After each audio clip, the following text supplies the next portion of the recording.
News from India on a possible COVID-19 vaccine. That's got to be good news. The coronavirus numbers in India and New Zealand. So that's part good news and part not so good news.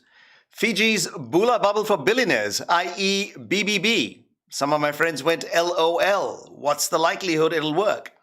India's new social media app has been announced. It's called Elements. More about that later. And why the Aussies can't handle Virat Kohli. We'll let you know about that. In our WhatsApp corner, 10 ways to enjoy sex post COVID-19. And I'm having trouble keeping a straight face with that one. Plus, an interesting comparison of the people and characters we are so familiar with in Mahabharat and Aaj Ka Bharat. This is a good one. But before any of that, we are in election fever as it stands today. And today, our guest is the Honorable Stuart Taylor Smith, the member for Kaikoura from the National Party.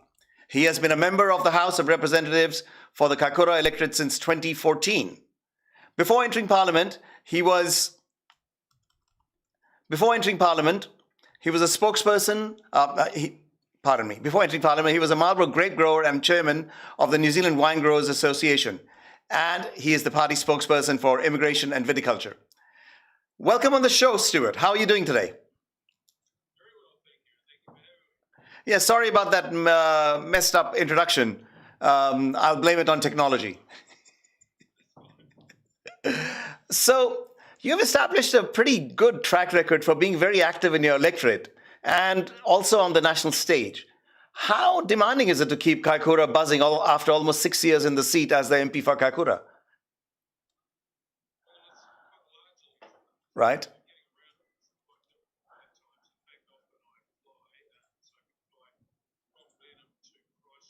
Right? Yes?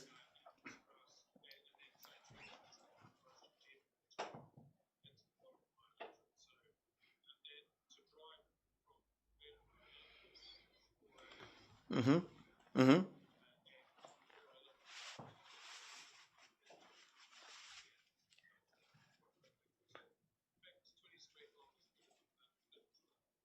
Oh, and how would that compare with Auckland? I guess much bigger than Auckland by the looks of it then.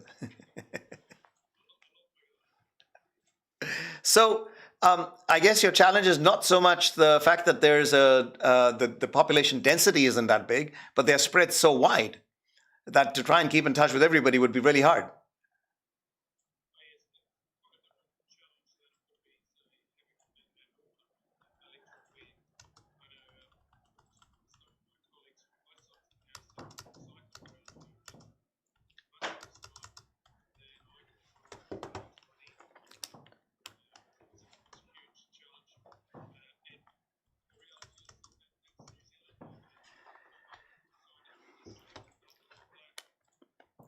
Which is a good thing. And I think being from the wine growing regions and having a background in that and having some of the vineyards in that region as well, including the Marlborough, I suppose, the Marlborough region, you're able to kind of connect to the locals on a very personal level.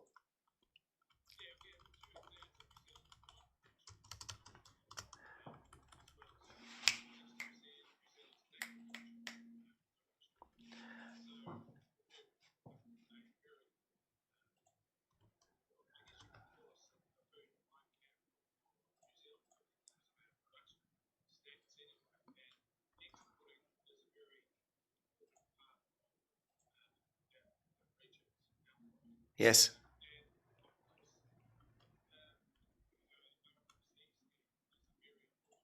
Yes. So we were actually going to come to straight to that. I don't even have to. I shouldn't even be interrupting you. But we were very curious actually, as the viticulture spokesperson, what percentage of that labor force in the wine and viticulture industry is temporary migrant workers or the RSE workers? Hmm.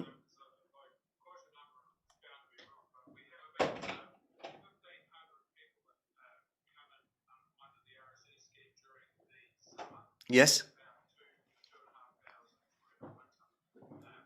Right.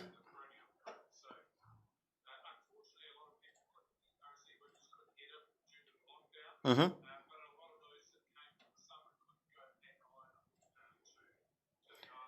Right. Yes.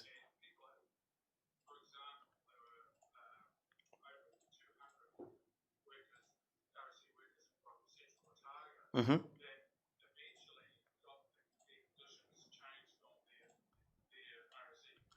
Right.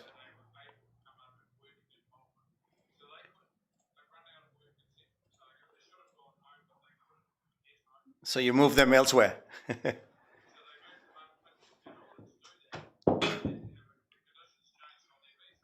Oh.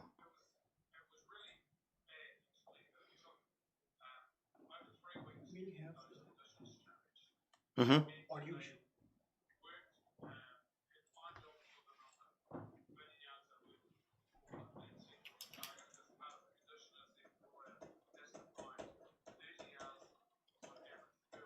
Yes.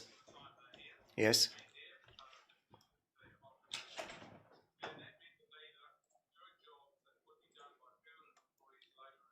Right. Yes.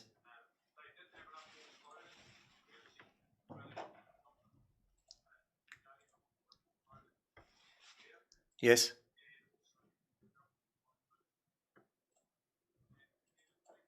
Time in Blenheim, and Marlborough was short of people to do the pruning. So it was a win for everyone getting them up here, but it just shouldn't have taken as long as it did.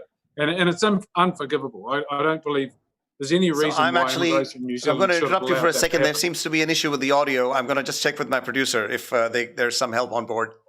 Um, there's nothing here. Sorry, Mr. Smith. No problem. Okay. I can kind of hear you. You're dripping in and out, but I can kind of hear you. Okay, well, I'll try and speak a bit louder. How's that? Is that No, okay? it's not you. It's the tech. Oh, okay. All right. Well, I can't help you with the tea. Yeah, it's better now. It's much better now. Okay. So- well, I was just saying that everybody won out of this. The only issue was Immigration New Zealand taking far too long to deal with it. Yeah, so I mean that's a reflection on the bureaucratic. I don't know what to quite call it. Mess is a word that Yes. comes to mind that the immigration department is. But they'd like to think not. They serve a very important function. But I think the bureaucracy and the red tape in there can be quite frustrating. Oh, absolutely. I mean, but of course, we see that with the residency visa applications and partnership visas and so on. Mm-hmm. There are massive delays. Now, what causes that and why that's not moving in the way it is? I mean, we can speculate on it, but without sort of lifting the bonnet and having a look, we Yes. can't be certain what's holding all that up. But I just don't think it's good enough, quite frankly. Well, I agree with you, and it's probably one of those things that takes a long time to turn a big ship. And if there's Yes. going to be any kind of overhaul, it might take a lot of doing.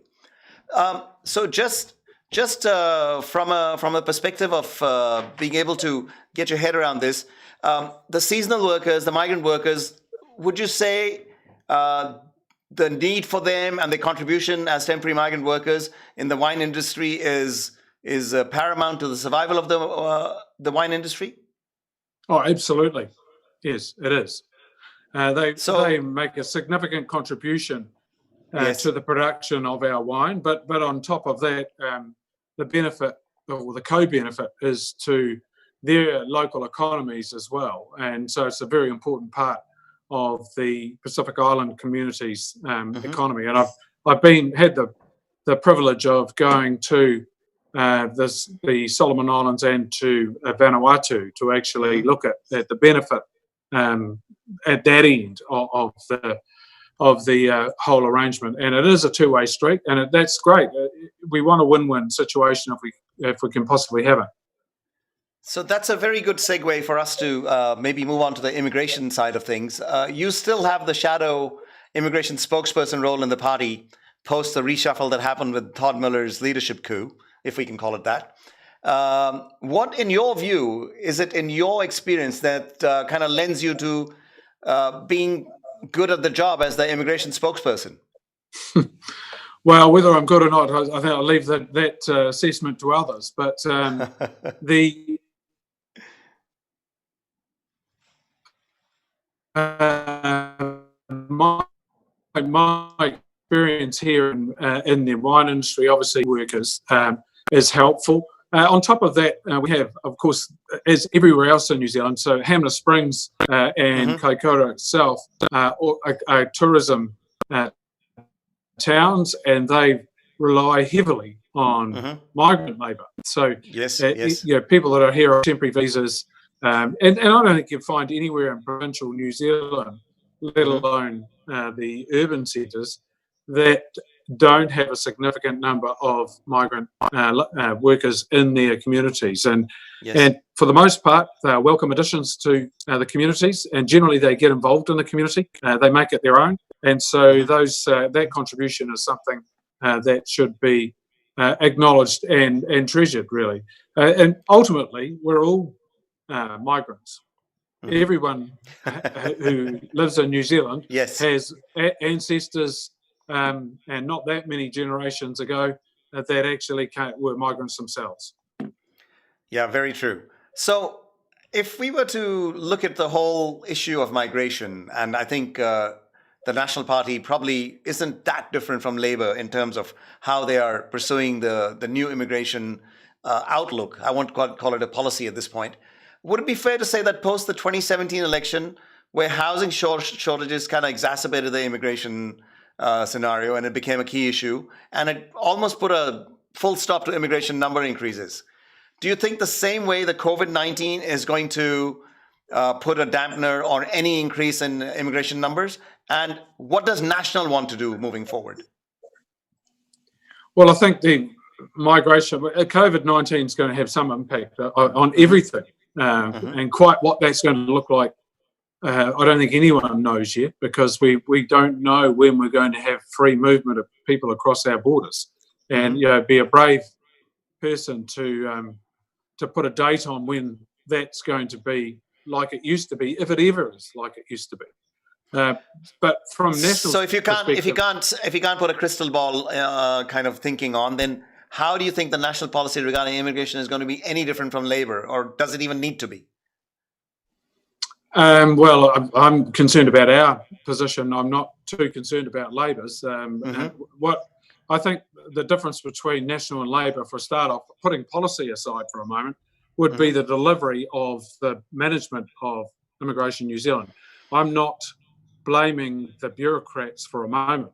I think there's been very poor management from the ministerial level, and I think Cabinet is having quite a role in that. And I deeply suspect the delays we're seeing in visa processing at this stage has a lot to do with what's going on inside Cabinet, rather than what's happening in the offices of Immigration New Zealand.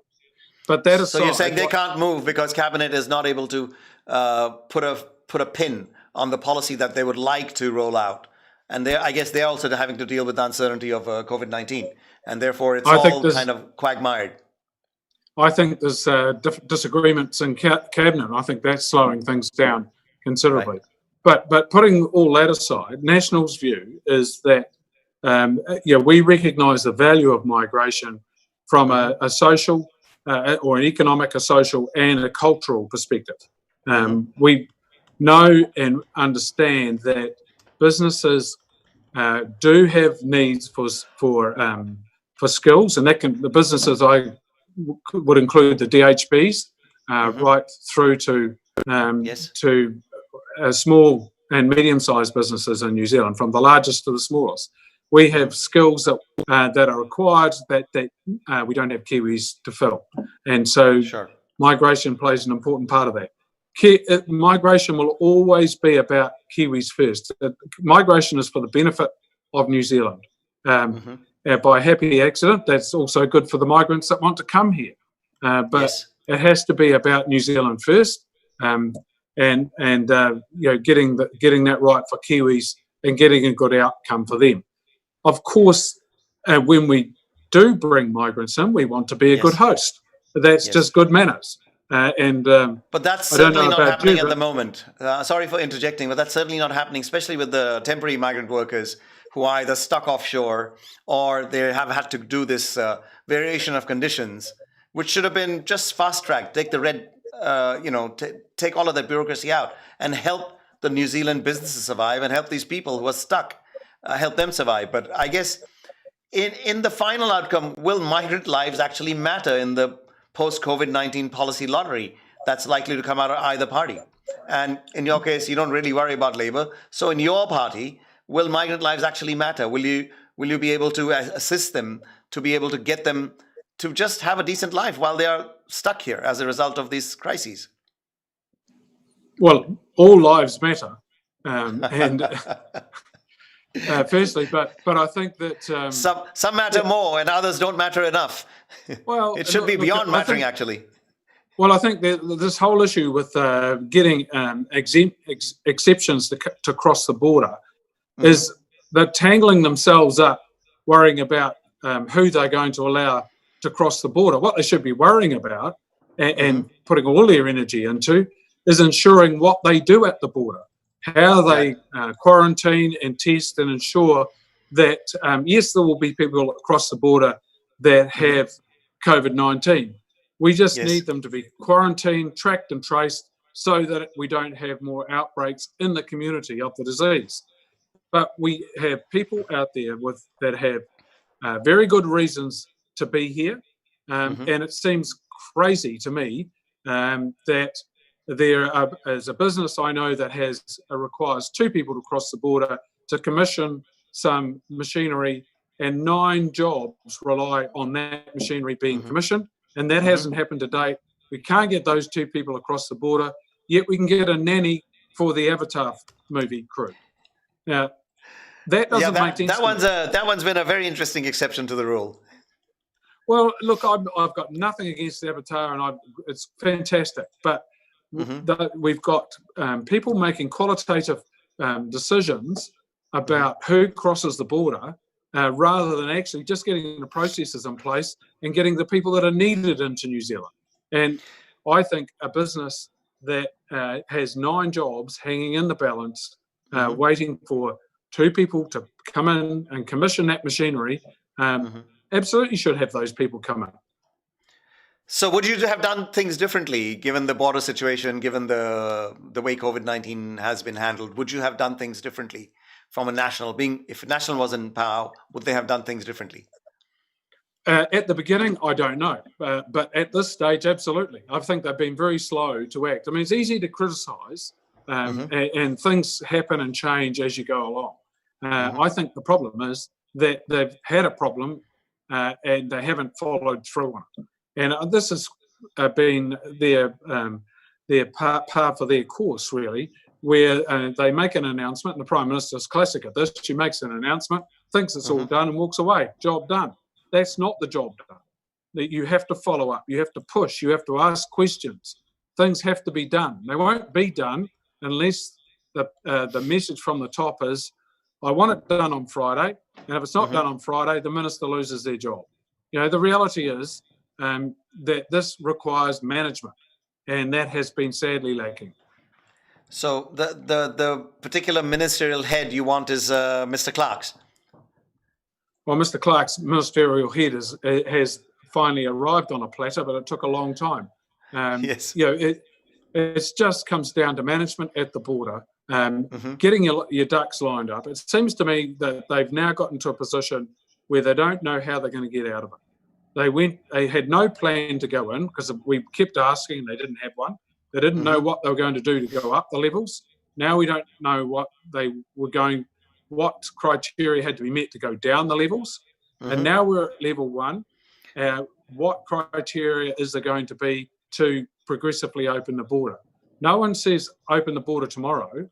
What are the reasons? What will drive opening it though? What has to happen? Not to take Labour's side or anything, from my personal and I guess the population's perspective, we don't want the border open if it's going to bring in more cases. So I guess there's got to be more depth to that in terms of just opening is not enough. What do we do once the opening is instigated?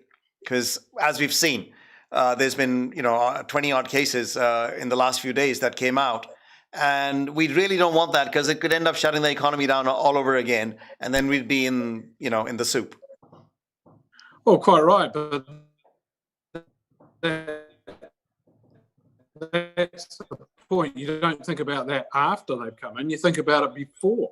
Someone Agree with you. crosses the border who has I COVID. agree with you. In fact, we were worried when the first lot of lockdowns was happening that the border wasn't quite as tight as it should have been. We were quite worried even then. But we were lucky that not too many people came back. We were too, and we called for it to be closed much earlier than it was. And I think that was the point. They had no plan. They didn't have a series of events that would trigger them to close the border or to. It's not a rule. You can get a movie crew in. You can get an America's Cup crew in. You can get people in. We've got people, personally, from my office. We've managed to get people across the border who've tried several times to get. We've just actually helped them with their application and got them across the border. But that is the criteria that they have doesn't seem to be applied evenly. And it's some people that have got across the border, quite frankly, should never have got across the border compared to others who've not been allowed to come and should be here. It certainly doesn't seem to be on a humanitarian basis. It seems to be a bit of a lottery. And that doesn't make sense to me. If you go right back to the beginning, what would trigger closing the border? Well, it never seemed apparent. In the end, they panicked because it rushed up on them. They should have closed it earlier. They didn't. Now it comes to a point where we're bringing some people in, but there's no real rhyme nor reason about who comes in and who doesn't. What's the criteria? So to recap it from your perspective, they need to have better controls around the border, tighten up that policy on making the exceptions, not make it a bang for buck policy where if a big corporation or a big project wants to come in, things are easier for them, but make it based on the benefit for New Zealand, not just for the benefit of a few, if you like. Would that be a fair call? Well, it would. It just what I don't understand, how is a nanny more essential than someone who is going to assemble machinery that 9 jobs rely on? That doesn't make sense to me. How is that producer on the set's Avatar going to go wear that blue suit if the nanny's not looking after his kids? We get it. We get that one. Yeah. So valid points.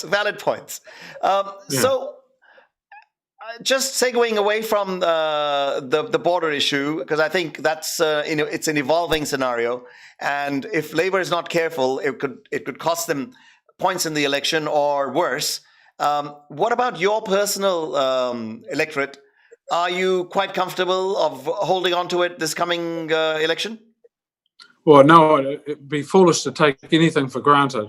I'm personally on a local level running more of a party vote campaign than a personal vote campaign. That's just the way I did it last time as well. It's about getting enough votes for national to get on the Treasury benches. But look, elections come and elections go. As an electorate MP, my main thing is to service my electorate and to serve my constituents.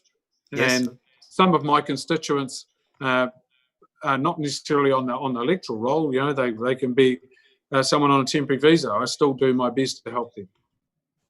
Excellent.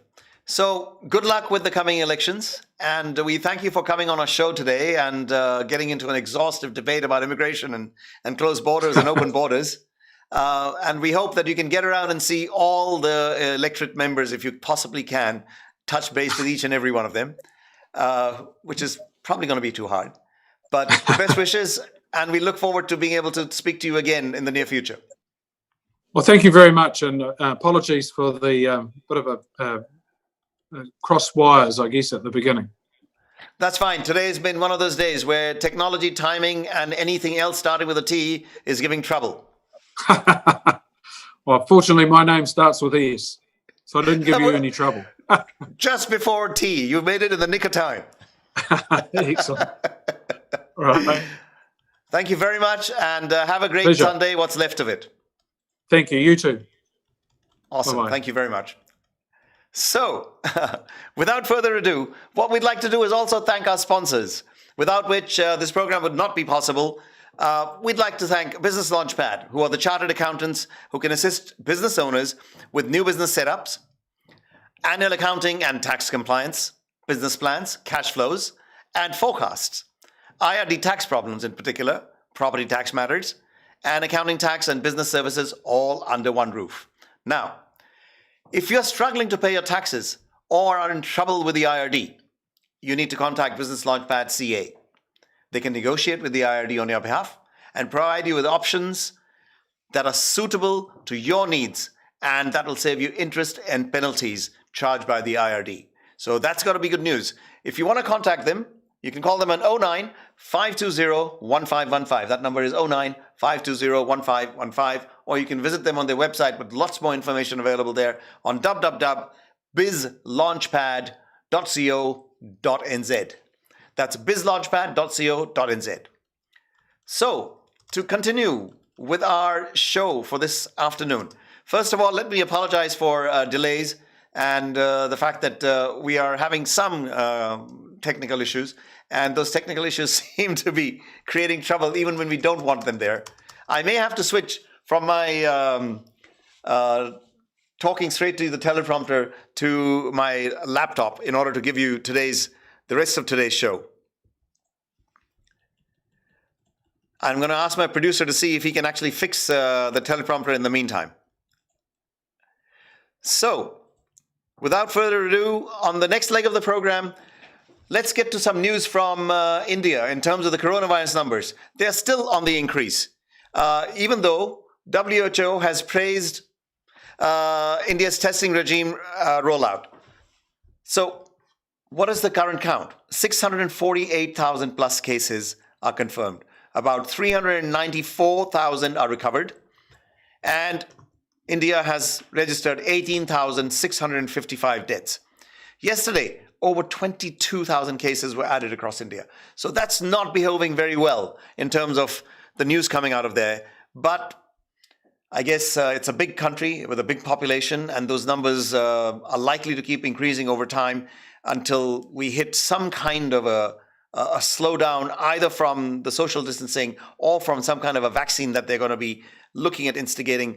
And there is an announcement from the ICMR, Indian Council for Medical Research, which has announced a vaccine will be available, or will be started, if you like, to be made ready for tests. Available for next year, but ready for tests from the 15th of August. Now, two of the states that have the worst numbers in this situation are Maharashtra with about 193,000 and Tamil Nadu with 103,000. The other state edging closer to 100,000 is New Delhi or Delhi, NCR, जहां पर 94,000 से भी ऊपर cases हो चुके हैं. Whereas in New Zealand, we've had another day of, without any new cases, though there is a scandal about how the names of the 18 quarantined returnees were leaked. So leaking and privacy being thrown out the door is never a good thing, but it's important that while we look at people's privacy, I guess what is even more important and something to feel good about is that leaks or no leaks, we're happy that the numbers in New Zealand have not risen any further. So what was this announcement from the ICMR?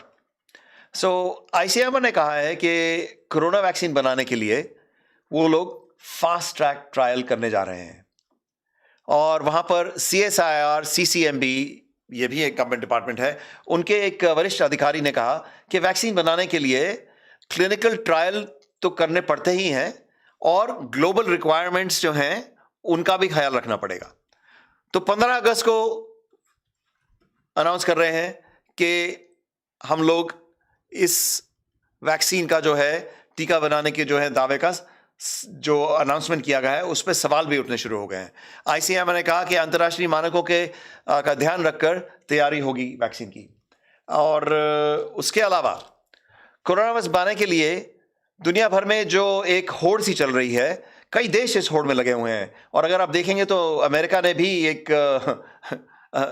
अचंभे वाली बात करी. Remdesivir करके एक जो दवाई है जिसको थोड़ा बहुत इफेक्टिव पाया गया है इस कोविड-19 से लड़ने के संदर्भ में, तो उन्होंने दुनिया भर की जितनी रेमडेसिविर की प्रोडक्शन है वो अपने लिए बुक कर ली है।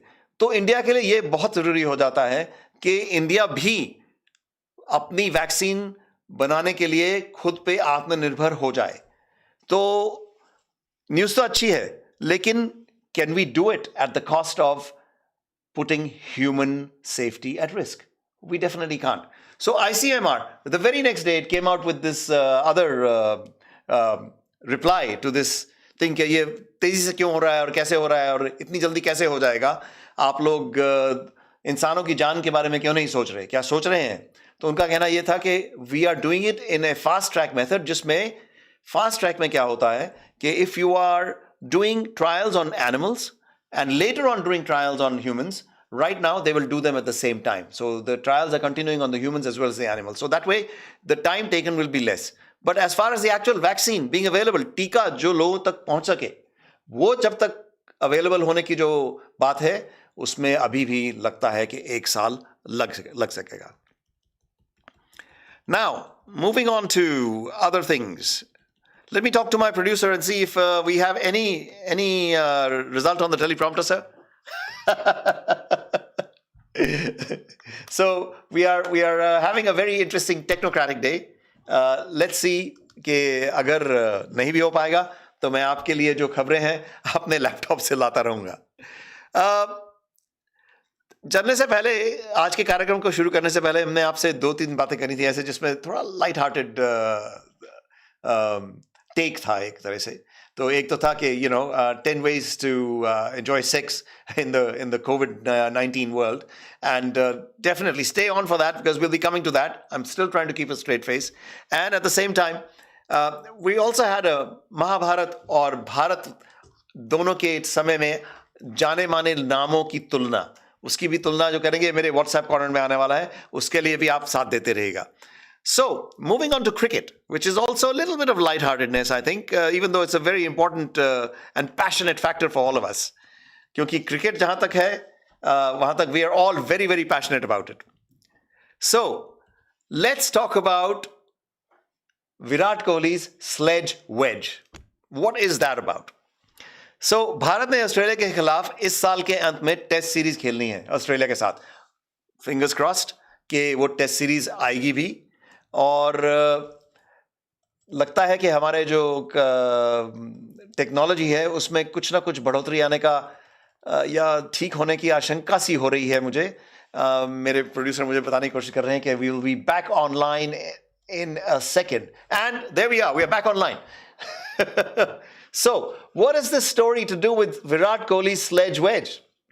सो जो ये सीरीज खेली जा रही है साल के अंत में, उससे पहले ही कैंगरूज की टीम के कई खिलाड़ियों ने एक बात कही है, और वो इस टेस्ट सीरीज में विराट कोहली को स्लेज करने से बचेंगे. They will not be sledging Virat.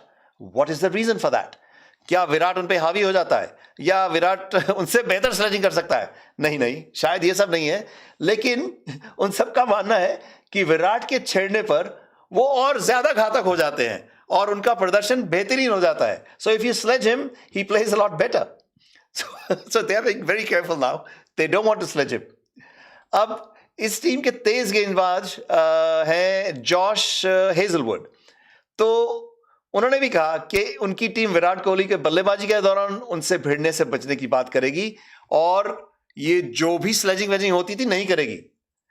और उसके अलावा अगर विराट कोहली को वो गेंदबाजी कर रहे हैं तब भी वो उनको स्लेज नहीं करेंगे, क्योंकि इससे टकराव से बचने में ही ऑस्ट्रेलिया का फायदा है. So hats off to Virat. I mean, if you can show that kind of a performance and make the other team afraid to even pick on you, brilliant. Because the Aussies are really well known for sledging. They are the worst in some ways. And in fact, I think they have kind of picked that up and made it their own. And एक तरह से sledging के सम्राट रह चुके हैं उनके काफी सारे players. So उसके अलावा उन्होंने ये भी बात करी कि अगर विराट कोहली बैटिंग नहीं कर रहे, फील्डिंग कर रहे हैं, तब उनको वो थोड़ा बहुत स्लेज कर सकते हैं. But I would say don't try that, क्योंकि हो सकता है कि उनको गुस्सा आ जाए और फिर जब वो दोबारा बैटिंग करने आएंगे तो तब भी छक्के उड़ा देंगे. इसके अलावा उन्होंने बात करी कि विराट कोहली के अलावा चेतेश्वर पुजारा भी कमाल के खिलाड़ी हैं और वो गेंदबाजों को थकाने में विश्वास रखते हैं और थका डालते भी हैं। उन्होंने कहा कि पुजारा गेंदबाजों को थकाने के बाद ये एक तरह से रियलाइजेशन दे देते हैं कि उनकी विकेट की कीमत है क्या, और पिछले दौरे में भी हमने ये देखा था। खैर, भारत में जो चर्चा चल रही है कि कंगारू टीम के खिलाफ इस साल के अंत में जो 4 मैच होने वाले हैं उसमें विराट और उनकी टीम क्या हावी हो पाएंगे कि नहीं, और उम्मीद तो यही रहेगी कि वो हावी हो पाएंगे। इसकी शुरुआत हो रही है 3 दिसंबर से ब्रिस्बेन में, और वहीं एडिलेड में दोनों टीमों के बीच में डे नाइट का टेस्ट भी होगा, 11 दिसंबर से खेला जाएगा। और इसके अलावा तीसरा टेस्ट मैच 26 दिसंबर से मेलबोर्न, और चौथा टेस्ट मैच 3 जनवरी से सिडनी में खेला जाएगा। But Melbourne is in a pretty bad place right now with the coronavirus. Hopefully things will have improved by then. Now moving on from India and cricket to the beautiful islands of Fiji. Now, something very interesting happened there. Prime Minister Vorengi Bainimarama has offered Fiji as a new home for billionaires wanting to escape the COVID-19 pandemic in their paradise. This came in a tweet. Mr. Bainimarama said billionaires could jet into the country. They could just rent their own island and invest millions of dollars in Fiji in the process. Why would they just invest the money for coming for just a holiday? That remains to be seen. But however, Mr. Bainimarama, while announcing the easing of some of Fiji's COVID-19 restrictions, he also announced that the country was looking to attract these VIPs in order to boost the tourism sector. And as we all know, the tourism sector around the world has been decimated. हालात खराब हैं हर जगह पर, जहाँ किसी country में देख लीजिए आप, टूरिज्म और एयरलाइन इंडस्ट्रीज का बस बेड़ा गर्क सा हो रखा है. It's a very horrible situation. So this might come as good news in some ways. The Prime Minister also said that the government was working on a Bula bubble. I'd like to call it a Bula billionaires bubble, which involved travel between Fiji, New Zealand, and Australia. And he said to come to Fiji, Australian and New Zealand tourists must present a certificate from a recognized medical institution certifying that their 14 days of quarantine in their home country has been done, along with a proof of a negative COVID-19 result within 48 hours of their departure for Fiji. So travel as we know it is definitely going to change. You have to be really, really strict about making sure that you're well and tested before you can even get on that flight. On arrival in Fiji, they can complete 14 days of quarantine at their own cost in a Fijian government-designated quarantine center or a hotel of their choosing, after which a negative COVID test can clear them to start their Bula bubble vacation. That's got to be only working for really rich people, because most people I know have trouble going on their 7-day vacation, let alone a 21-day vacation where there's 14 days spent in isolation. Anyway, as far as the billionaires are concerned, I can just see Facebook owner Mark Zuckerberg strolling across the sand and taking a yacht to see Bill Gates or Jeff Bezos or n number of billionaires. And if at a congressional inquiry, the US senators ask Mr. Mark Zuckerberg, would he be happy to have his hotel details released? He will still be able to say, no, Senator, I don't want my hotel details released. It's okay if I release your details on Facebook. Or say, well, send any inquiries to his hotel island, Kira Fiji Islands. Anyway, that was for the billionaires. For the rest of us, I think travel is going to be a very trying proposition for a while yet. In other news, वापस हिंदुस्तान चलते हैं, और वहां पर कहा जा रहा है कि एक तरह से पहला देसी सोशल मीडिया ऐप जारी किया जा रहा है, but there are so many other apps available as well. Perhaps this is the first one with such a lot of focus on privacy. इसका नाम है Elements, ELYMENTS. इसकी कल होने जा रही है लॉन्चिंग, और भारत के पहले जितने भी स्वदेशी सोशल मीडिया ऐप चल रहे थे उनमें शायद प्राइवेसी पे इतना इंपॉर्टेंस नहीं दिया गया था. So what is going to be different about it? From our perspective, as long as you are able to protect your privacy, and from the Indian perspective, as long as multinational giants of the technology sector are not bleeding all of the profits out of India into their parts of the world, it's a good thing. So इसकी announcement करने के लिए सामने आए रविवार को देश के उपराष्ट्रपति वेंकैया नायडू पहले देसी सोशल मीडिया ऐप का एलिमेंट्स का लॉन्च करने जा रहे हैं और जहां तक सोशल मीडिया पर डेटा प्राइवेसी को लेकर एक सवाल उठते रहे, अक्सर सवाल उठते रहे, उसके बारे में उनका यह भी कहना है कि ये विदेशी कंपनियां जो फेल दिखाई दे रही हैं अभी तक, वो उसको रोकने में शायद यहां पर they will be able to control it more. और इस रविवार को उनको लॉन्च करने के लिए और भी लोग आ रहे हैं. उनके साथ आएंगे मेरे ख्याल से आर्ट ऑफ लिविंग के संस्थापक श्री श्री रविशंकर, योग गुरु रामदेव, अयोध्या राम रेड्डी, पूर्व केंद्रीय मंत्री सुरेश प्रभु भी मौजूद रहेंगे. So looks like this is going to be a big deal. And app जो है अभी भी मेरे ख्याल से Google Play Store पर मौजूद है, and in fact lakhs of people have downloaded it already. So if you want to try it out, maybe you want to see what's so different about it and what's going to be the more interesting thing than Facebook. Would you migrate? Would you, for instance, leave Facebook and go there? Would you leave Instagram and go there? इसकी एक और खासियत है, ये app जो है 8 भाषाओं में उपलब्ध होगी और इसमें ऑडियो वीडियो कॉलिंग की भी सुविधा दी जाएगी. So सोशल मीडिया के मामले में ये आत्मनिर्भर करने की जो चर्चा है, ये एक तरह से वेग पकड़ रही है. और पूर्वी लद्दाख की गलवान घाटी में चीन के साथ हुई हिंसक झड़प और हेकड़ी दिखाने के बाद भारत ने चीन के 59 ऐप बंद करने के बारे में जो बात करी है, तो उसी में ये अच्छी बात है कि वी आर गेटिंग मोर आत्मनिर्भर इन दिस एरिया. वहीं पीएम मोदी ने देश के लोगों से ऐप बनाने के लिए चैलेंज भी दे दिया है. इससे देश की आगे की नीति स्पष्ट है.